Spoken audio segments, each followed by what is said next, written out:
ఈ అక్క చాలా ఎక్కువ మాట్లాడుతుంది. ఒకసారి ఇది వినండి. జగన్మోహన్ రెడ్డి గారి టెన్యూర్ లో మద్యపాన నిషేధంతో ముందుకొస్తాను, రాష్ట్రాన్ని సస్యశ్యామలం చేస్తాను అని చెప్పి వచ్చి గవర్నమెంట్ మద్యాన్ని సరఫరా చేసి స్టిక్కర్ ఒకటేసి లోపల కల్తీ మద్యం అమ్మి 100% పైగా జనాలు లోపల లివర్లు పాడైపోయి న్యూరలాజికల్ ఇష్యూస్ వచ్చేసి ఆంధ్రప్రదేశ్ లో 100% హైక్, అభివృద్ధిలో 100% హైక్ ఎప్పుడైనా కల్పించిందా? మనం ఇచ్చిన ప్రామిస్ లో 100% హైక్ ఎప్పుడైనా కల్పించిందా? మనం రాష్ట్రానికి బాగు చేద్దామని 100% నైతిక విలువలు మన బుర్రలో ఉన్నాయా? ఇవేమీ ఉండవు. కానీ 100% ఆరోగ్యాన్ని దెబ్బతీయడానికి వేసిన మహా గొప్ప ప్రణాళిక లిక్కర్స్ కుంభకోణం. సింపుల్ నార్మల్ లైఫ్ స్టైల్ గడుపుదాము, మద్యం అనేది ఒక చిన్న అలవాటుని కూడా తొలగించాలని గవర్నమెంట్ ముందుకొచ్చి ఓట్లు వేపించుకుని తర్వాత గవర్నమెంటే మోసం చేసి జనాల్ని దుర్గతి పాలు తీసుకొచ్చి రాష్ట్రాన్ని అప్పుల పాలు చేసిన వాళ్ళని ఏం చేయాలి?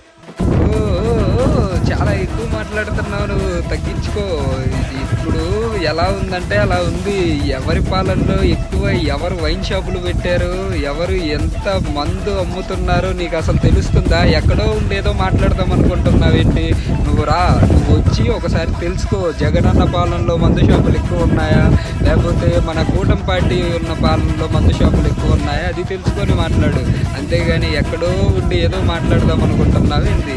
మా జగనన్న పాలనలో ఉన్నప్పుడు ఎన్ని వైన్ షాపులు కన్నేసాడంటే 4300 వెల్డ్ షాపులు క్లోజ్ చేపించాడు. మందు ఎలా అమ్మాడంటే ఎంత కంట్రోల్ అంటే ఎంత కంట్రోల్లో అమ్మాడు. ఇప్పుడైతే నా ఏ గల్లీకి వెళ్ళినా ఎవడు పడితే వాడు మందుతో బతికేస్తున్న ఆంధ్ర మొత్తం.